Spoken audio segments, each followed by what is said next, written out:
Saison numéro 3 LCH, c'est ce jeudi à 21h heure de France, 19h GMT. Thème, ce sera le rôle du Saint-Esprit. On va se montrer les choses.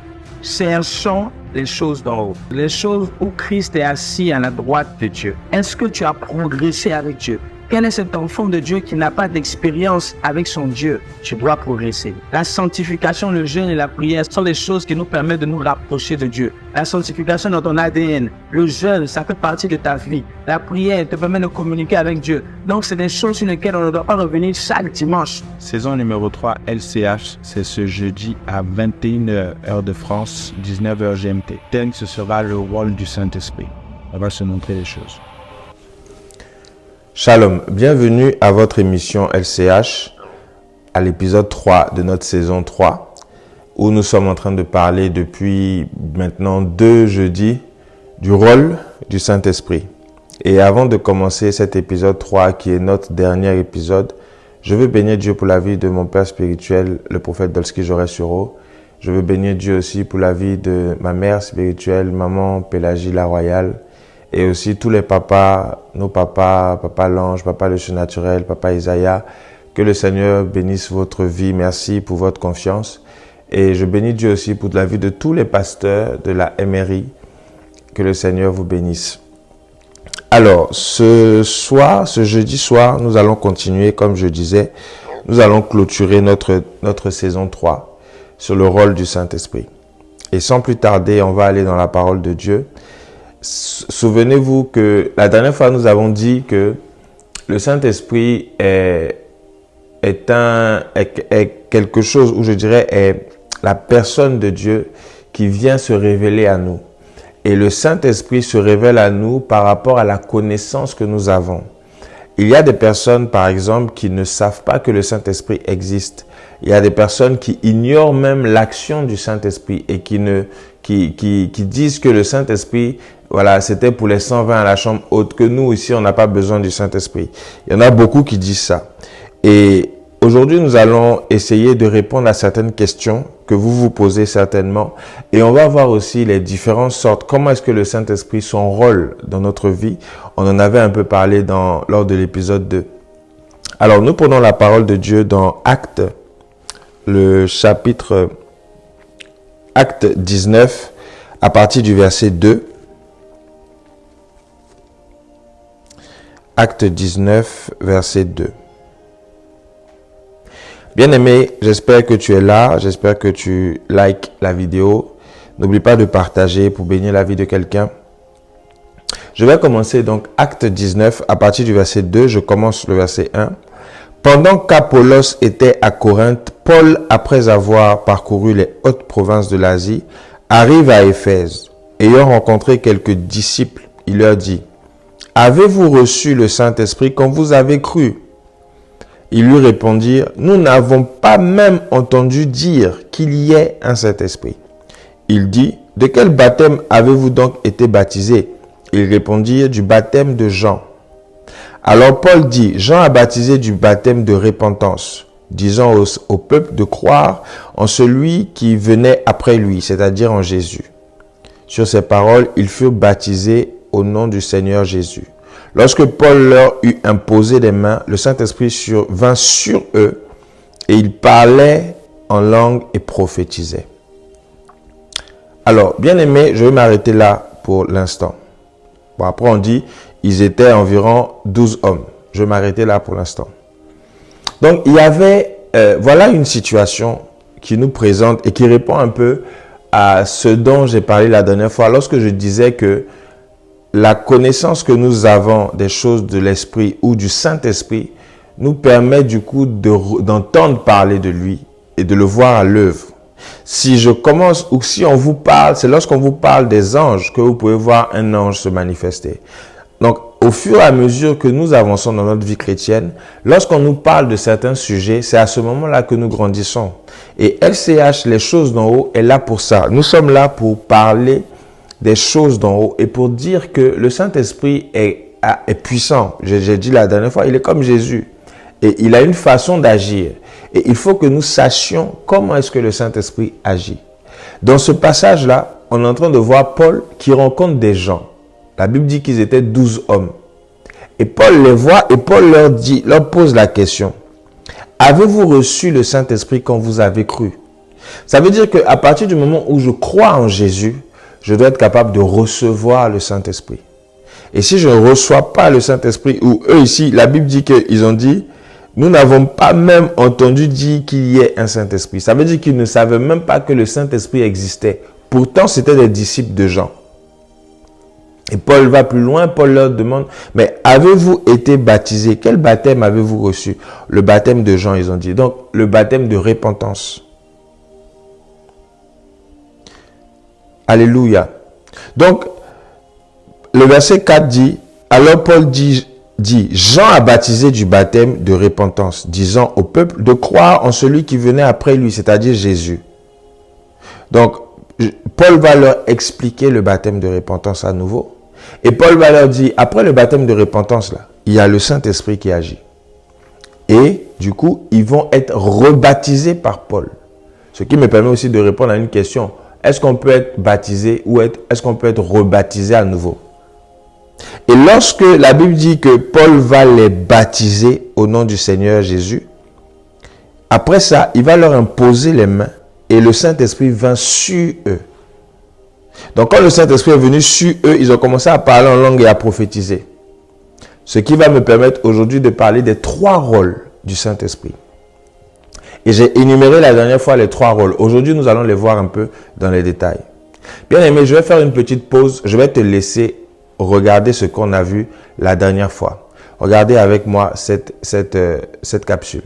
Et moi, je prierai le Père et il vous donnera un autre consolateur afin qu'il demeure éternellement avec vous. L'Esprit de vérité que le monde ne peut recevoir parce qu'il ne le voit point et ne le connaît point. Mais vous, vous le connaissez car il demeure avec vous et il sera en vous. Le Saint-Esprit, l'Esprit de vérité est en nous, il est avec nous. Donc il y a plusieurs dimensions du Saint-Esprit. Il y a le Saint-Esprit en toi, il y a le Saint-Esprit avec toi et il y a le Saint-Esprit sur toi qui est symbolisé par l'onction. Donc le Saint-Esprit sur toi, c'est cette capacité surnaturelle qui te donne de pouvoir faire des choses de façon incompréhensible aux yeux des hommes. Lorsque Jésus va ressusciter, Jésus va apparaître aux disciples. Il va venir, il va parler aux disciples. Je prends le verset 20, Jean 20, verset 20. Et quand il dit cela, il montra ses mains et son côté. Donc Jésus était en train de parler aux disciples. Il apparaît aux disciples là où ils étaient. Et il va commencer à montrer ses mains et à montrer son côté pour prouver que c'est vraiment lui. Et la Bible dit que les disciples furent dans la joie en voyant le Seigneur. Jésus leur dit de nouveau, la paix soit avec vous. Quand le Père m'a envoyé, moi aussi je vous envoie. Après ces paroles, il souffla sur eux et leur dit, recevez le Saint-Esprit. Donc le Saint-Esprit a été donné pour la première fois aux disciples après la résurrection par Jésus en premier. Et dans la chambre haute en acte 1, l'Esprit de Dieu va descendre sur les disciples pour la mission. Donc le Saint-Esprit, c'est des doses. Vous ne pouvez pas avoir le Saint-Esprit du premier jour de ta conversion jusqu'à 20 ans. Le niveau du Saint-Esprit dans ta vie est même chose. Ça n'a pas augmenté, ça n'a pas baissé. C'est impossible. Si le Saint-Esprit te remplit, il te remplit. Parfois, ça déborde. Ça déborde tellement que ça coule autour de toi. Et tu te retrouves avec des personnes que tu dois encadrer, des personnes que tu dois impacter. Tout ça, c'est le Saint-Esprit qui fait ça. Et le Saint-Esprit en toi doit tellement déborder que la guérison des malades, la Bible dit que même Pierre, on prenait des mouchoirs, on appliquait.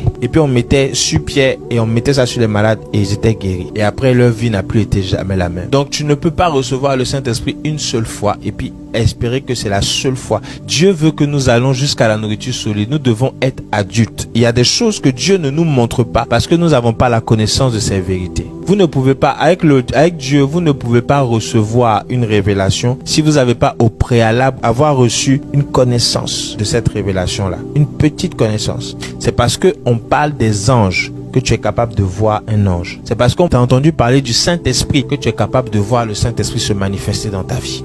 Alors, bien aimé, nous revenons sur ce que nous étions en train de dire. Donc, comme vous avez pu le constater dans la capsule que vous venez de voir, le Saint-Esprit, c'est des doses. C'est-à-dire que vous ne pouvez pas avoir reçu le Saint-Esprit et avoir c'est-à-dire le premier jour de ta conversion, tu as reçu le Saint-Esprit parce que tu as accepté Jésus. Le Saint-Esprit vient en toi et c'est le même Saint-Esprit que tu vas garder pendant toute ta vie. Ce n'est pas possible. À un moment donné, il faut que nous shiftons, c'est-à-dire qu'il faut que nous grandissions avec le Saint-Esprit. Donc, le Saint-Esprit en toi fait un travail, le Saint-Esprit sur toi et le Saint-Esprit avec toi. Et lorsque le Saint-Esprit habite en toi, il y a quelque chose qu'il fait. Prends avec moi 1 Corinthiens 6 à partir du verset 19 à 20. Nous allons voir la parole de Dieu, ce passage-là, dans 1 Corinthiens 6, verset 19. Voici ce que la Bible dit. Ne savez-vous pas que votre corps est le temple du Saint-Esprit qui est en vous, que vous avez reçu de Dieu, et que vous ne vous appartenez point à vous-même, car vous avez été rachetés à un grand prix. Glorifiez donc Dieu dans votre corps et dans votre esprit qui appartiennent à Dieu. Voici ce que la Bible me dit. Tu es le temple du Saint-Esprit. Mon corps est le temple du Saint-Esprit. Ça veut dire que lorsque le Saint-Esprit vient habiter en moi, il fait de ma vie ou de mon corps sa maison. Et lorsque le Saint-Esprit vient habiter en moi, il fait de mon corps sa maison et il me donne de vivre certaines choses. Et il va même jusqu'à toucher mon âme, donc à toucher mon caractère. Dans Galates 5, le verset 22, la Bible nous parle des fruits de l'Esprit. Et lorsqu'on parle des fruits de l'Esprit, ça veut dire que l'Esprit de Dieu vient dans ta vie, en toi, comme une semence. Et la semence fait que tu as des fruits qui se développent en toi. Quels sont ces fruits-là? Galates 5, verset 22. Il y a quelqu'un, au passage, j'ai entendu, qui disait que le Saint-Esprit, quand on parle des fruits de l'Esprit, il y en a beaucoup qui ne savent pas que les fruits de l'Esprit, c'est ce que je vais dire là maintenant. Il y a une personne à qui on a posé la question et je crois que c'était un témoignage d'un de nos papas qui disait que le Saint-Esprit, quand on dit quels sont les fruits de l'Esprit, on lui a posé la question et il a dit c'est l'olive. Le fruit de l'Esprit, c'est l'olive. Le fruit de l'Esprit, il y a un autre truc, le raisin, c'est le fruit de l'Esprit. Bien aimé, la Bible est claire.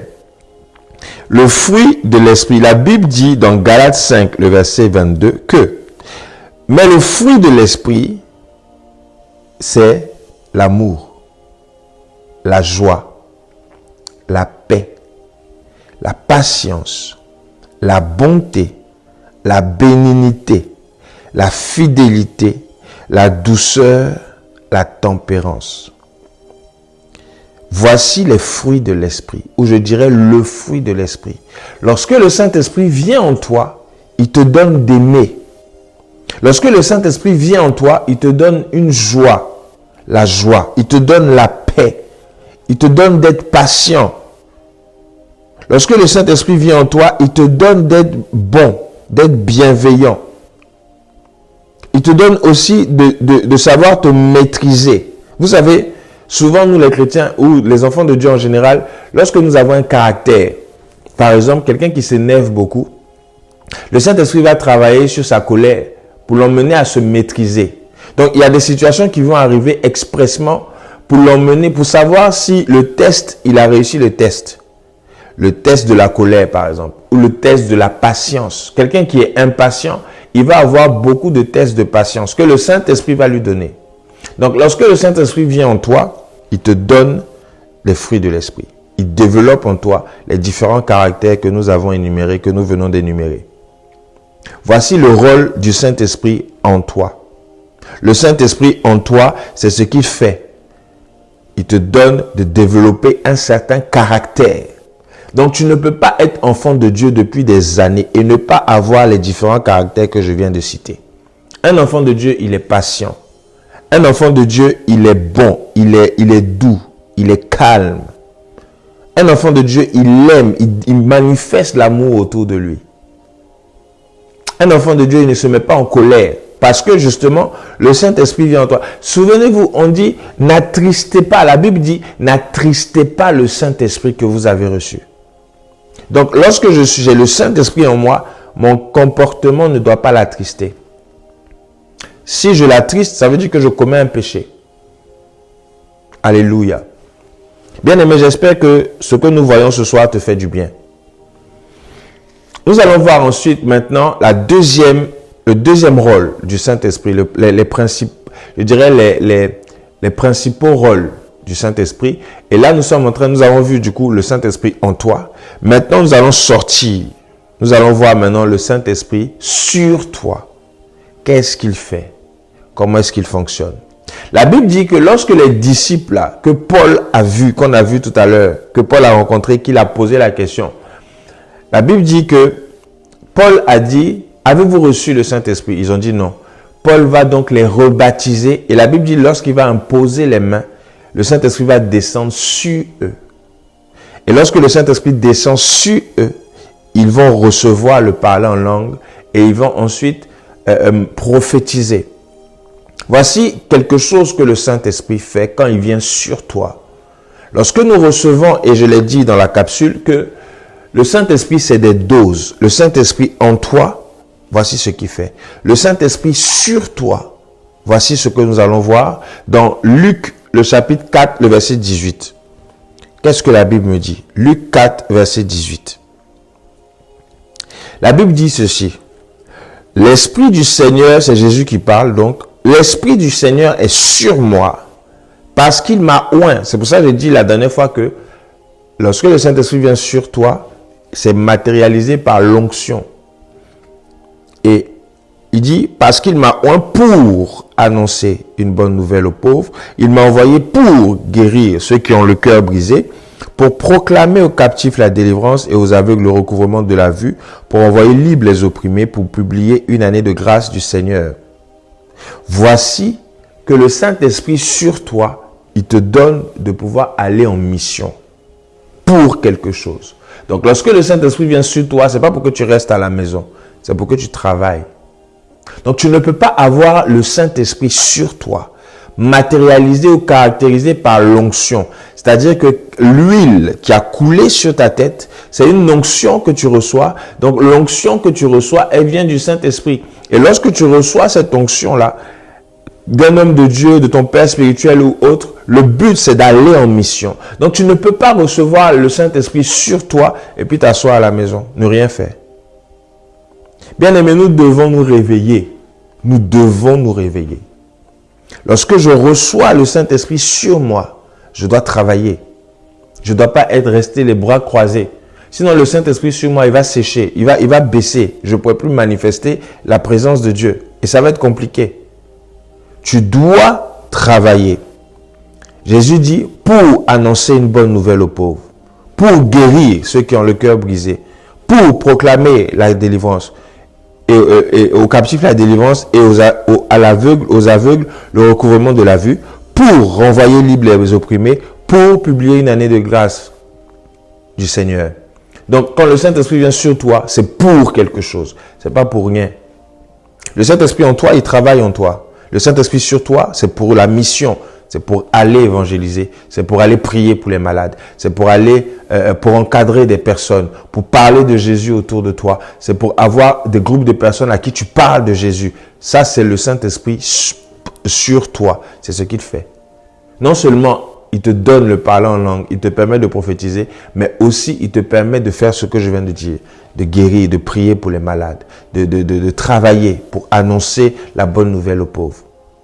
Voici le deuxième rôle du Saint-Esprit. Et nous allons voir maintenant le dernier rôle du Saint-Esprit.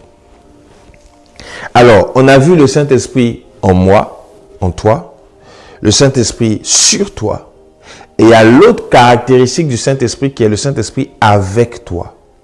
La Bible dit, lorsque nous avons lu la dernière fois dans Jean 16, verset 13, que lorsque le Saint-Esprit viendra, il vous conduira dans toute la vérité ou dans la vérité tout entière. Il ne parlera pas de lui-même, mais il dira tout ce qu'il aura entendu et il vous annoncera les choses à venir. Voici ce que le Saint-Esprit avec toi fait. Il te conduit. Un enfant de Dieu ne peut pas être trompé par le Saint-Esprit. Lorsque tu es enfant de Dieu, il faut être sûr du Saint-Esprit qui te conduit. Faire confiance au Saint-Esprit. Si tu n'es pas capable de faire confiance au Saint-Esprit, ça veut dire que le Saint-Esprit ne peut pas être ton ami. Or, le Saint-Esprit, son but, quand il est avec toi, c'est de te conduire, pour te conduire comme un ami. Il te conduit, il t'aide à marcher comme Dieu veut. Et la Bible dit qu'il te conduit dans toute la vérité. Pas dans une partie de la vérité, mais dans toute la vérité. Alléluia. Donc, le Saint-Esprit conduit. Il te conduira dans toute la vérité. Donc, il est avec toi et il te conduit. Que le Seigneur te bénisse. Alors, je vais ouvrir une parenthèse par rapport au Saint-Esprit avec toi, que peut-être que nous allons voir plus tard. J'aimerais nous dire ceci. Lorsque le Saint-Esprit est avec toi, il se comporte avec toi comme un ami. Il peut arriver même à te dire comment est-ce que tu dois t'habiller aujourd'hui. Le Saint-Esprit avec toi, il se comporte comme un être humain avec toi. Il te parle, il te conduit, donc il se comporte comme un être humain. Nous allons voir un passage dans Apocalypse 22, le verset 9. Regardez avec moi. Apocalypse 22, verset 9. Vous savez, la Bible regorge de beaucoup de choses. Les réponses sont dans la parole de Dieu. Vous ne pouvez pas vous tromper lorsque vous êtes dans la parole de Dieu. Apocalypse 22, verset 9. Voici ce que la Bible dit. Je vais commencer. La Bible dit, mais il me dit, bon, je commence un peu plus haut au verset 8 pour que vous compreniez. C'est moi, Jean, qui ai entendu et vu ces choses. Et quand j'ai entendu et vu, je tombais aux pieds de l'ange qui me les montrait pour l'adorer. Donc, Jean a vu des choses et il se met à voir, il veut adorer la personne qui lui montre. Donc, l'ange qui est là, qui lui montre, il veut l'adorer. Et l'ange va lui dire, verset 9 donc, mais il me dit, garde-toi de le faire. Je suis ton compagnon de service et celui de tes frères les prophètes et de ceux qui gardent les paroles de ce livre. Adore Dieu. Donc Jean, avec son attitude, il va choquer l'ange qui est avec lui. Donc Jean voit une vision, la vision de l'Apocalypse, et lorsqu'il rencontre l'ange qui lui montre la vision, à la fin, la vision elle était tellement belle que Jean a décidé, il dit il va adorer l'ange là, parce que pour lui c'est Dieu. Et l'ange va lui dire, garde-toi de le faire, je suis ton compagnon de service. Ça veut dire que le Saint-Esprit avec nous, qui nous aide à travailler, est matérialisé ici par l'ange en question. Donc le Saint-Esprit peut être un ange qui te parle, qui te conduit. Comme Jean ici, ça s'est passé. Lorsque le Saint-Esprit est avec toi, il te conduit. Et lorsqu'il te conduit, quelqu'un qui te conduit, ça veut dire que c'est ton compagnon, c'est ton ami. Dans d'autres versions, on dit, dans la version, je vais prendre la version,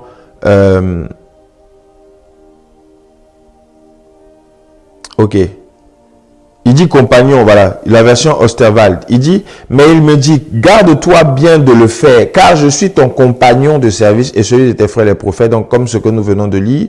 Dans d'autres versions, dans la version, par exemple, la version Semeur, il dit, garde-toi de le faire, je ne suis que ton compagnon d'esclavage et celui de tes frères, les prophètes, et de ceux qui gardent les paroles de ce livre.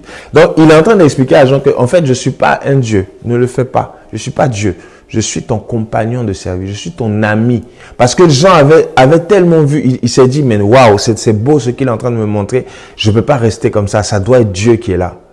Et souvenez-vous, le Saint-Esprit, c'est la troisième partie de la Trinité. Dieu le Père, Dieu le Fils, Dieu le Saint-Esprit. Donc, le Saint-Esprit, dans le Saint-Esprit, il y a des anges qui vous accompagnent.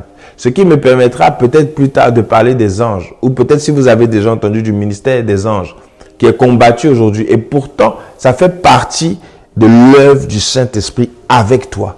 Lorsque le Saint-Esprit est avec toi, il te conduit dans toute la vérité. Donc, il te montre des choses. Comme Jean, ça s'est passé. Comme ça s'est passé pour Jean. Donc, les anges font partie du ministère. Le ministère des anges fait partie du rôle du Saint-Esprit avec toi. Donc, on ne peut pas négliger ça. On ne peut pas le négliger. Bien aimés, voici cet dernier épisode sur le rôle du Saint-Esprit de cette saison 3 de LCH, les choses d'en haut. Je vous donne rendez-vous bientôt. Mais avant de clôturer, nous avons quelques questions qui nous ont été posées. Donc, j'aimerais avec toi que nous puissions écouter les questions que mon fils Othniel va vous lire et ensuite je vais répondre. Il va lire les différentes questions et ensuite je vais répondre aux questions. Durant ces séries, nous avons relever plusieurs questions des internautes. Nous en avons sélectionné 5 qui me semblent des questions générales parmi toutes les questions que nous avons reçues. Voici la première question. Mais comment avoir la bonne connaissance alors que nous sommes chrétiens depuis longtemps? Voici maintenant la deuxième question. Comment peut-on savoir si c'est le Saint-Esprit qui nous guide vers la bonne connaissance? Voici maintenant la troisième question. Comment se laisser conduire par le Saint-Esprit sur des choses que l'on ne connaît pas ou sur des choses qui sont nouvelles et différentes de ce qui nous avait été enseigné depuis des années? Je continue avec la quatrième question. Comment savoir de quelle façon le Saint-Esprit nous accompagne? Comment savoir s'il est avec nous, en nous ou sur nous? La cinquième question qui a été sélectionnée par notre équipe. Comment augmenter le niveau de puissance du Saint-Esprit en nous? Alors, nous allons maintenant répondre aux questions. La première question que mon fils a lue, donc notre frère Othniel a lu, c'est comment avoir la bonne connaissance alors qu'on est chrétien depuis longtemps. Dans cette question, ça sous-entend que je suis chrétien depuis longtemps, mais j'ai l'impression que je n'ai pas la bonne connaissance. Ça veut dire que là où je suis, j'ai envie de grandir. Donc, comment est-ce que je vais savoir, comment avoir la bonne connaissance alors qu'on est chrétien depuis longtemps? C'est lorsque nous sommes enseignables. C'est-à-dire que nous devons être capables de pouvoir découvrir. Apprenons à connaître Dieu, à désirer connaître Dieu. Quelqu'un qui est un chercheur, et un enfant de Dieu normalement doit être un chercheur, doit pouvoir développer sa capacité à connaître Dieu, à chercher Dieu, comment Dieu fonctionne, comment il est. Ce qui veut dire qu'il faut que tu sois enseignable. Il faut que nous soyons enseignables. Donc, comment avoir la bonne connaissance alors qu'on est chrétien depuis longtemps? C'est à partir du moment où je commence à être enseignable, où je désire avoir la bonne connaissance. Et je l'ai dit dans ma vidéo, personne n'a le monopole de la vérité. Nous devons être capables de pouvoir comprendre que désirer connaître Dieu n'est pas un péché. Désirer connaître Dieu en écoutant plusieurs hommes de Dieu n'est pas un péché. C'est simplement, il faut faire attention à ce que nous écoutons. Voilà comment je peux répondre à la première question. La deuxième question, c'est comment peut-on savoir si c'est le Saint-Esprit qui nous guide vers la bonne connaissance? Vous savez, le Saint-Esprit ne vous conduira pas en dehors de la vérité. Le Saint-Esprit ne te conduira jamais en dehors de la vérité. Le Saint-Esprit te conduira toujours dans la vérité, donc dans la parole de Dieu. Donc, à partir du moment où je suis dans la parole de Dieu par rapport à une connaissance, ou la connaissance que j'entends, ou l'enseignement que j'écoute, il y a des références bibliques, et les références bibliques justifient ce que j'entends, je suis sous la voie du Saint-Esprit. Voilà comment je peux répondre à la deuxième question. La troisième question, c'est comment se laisser conduire par le Saint-Esprit sur des choses que nous ne connaissons pas, des choses nouvelles et différentes. Ça ressemble un peu à la question précédente. Le discernement est important. Avoir le discernement, savoir comment est-ce que le Saint-Esprit te parle, comment est-ce que le Saint-Esprit te conduit. Ce qui m'emmène directement à la dernière question. Parce que la quatrième question, c'est comment savoir si le Saint-Esprit est avec nous, sur nous ou en nous. C'est ce que j'ai dit pendant l'enseignement. Le Saint-Esprit sur vous, c'est ce qui va vous emmener à vouloir servir. Lorsque vous avez le feu, le zèle pour servir, vous avez le Saint-Esprit qui vous met la pression, il est sur vous. Lorsque vous avez au niveau de votre caractère, vous avez beaucoup de tests, j'ai envie de dire des tests que le Saint-Esprit vous fait passer, ça veut dire que le Saint-Esprit est en toi et il est en train de travailler ton caractère. Et lorsque tu as avec toi, il est toujours avec nous. Le Saint-Esprit est toujours avec nous. Depuis le premier jour de notre conversion, le Saint-Esprit est toujours avec nous.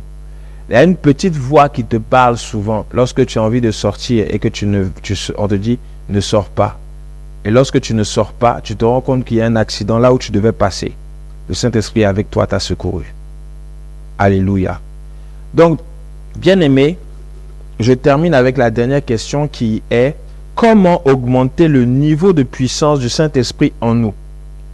Alors, le niveau de puissance du Saint-Esprit, j'ai envie de dire l'onction du Saint-Esprit, comment l'augmenter? C'est à force de rester dans la présence du Saint-Esprit. Vous savez, le Saint-Esprit, je l'ai dit, c'est comme un ami.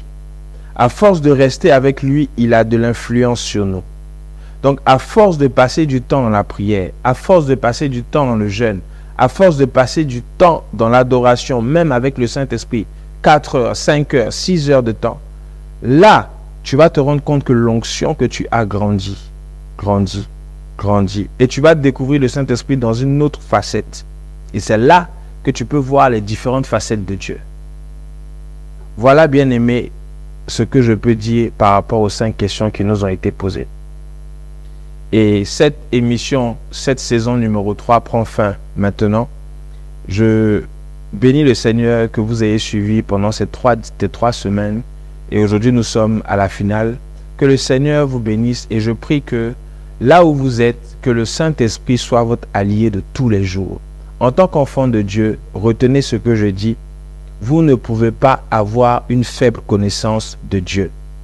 Vous ne pouvez pas simplement baser votre vie chrétienne sur la sanctification et la prière.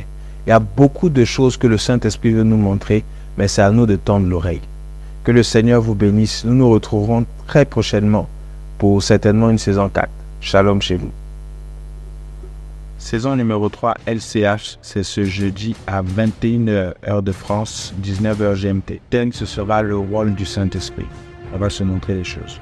Cherchons les choses d'en haut, les choses où Christ est assis à la droite de Dieu. Est-ce que tu as progressé avec Dieu? Quel est cet enfant de Dieu qui n'a pas d'expérience avec son Dieu? Tu dois progresser. La sanctification, le jeûne et la prière sont des choses qui nous permettent de nous rapprocher de Dieu. La sanctification dans ton ADN, le jeûne, ça fait partie de ta vie. La prière te permet de communiquer avec Dieu. Donc, c'est des choses sur lesquelles on ne doit pas revenir chaque dimanche. Saison numéro 3 LCH, c'est ce jeudi à 21h heure de France, 19h GMT. Thème, ce sera le rôle du Saint-Esprit. On va se montrer les choses.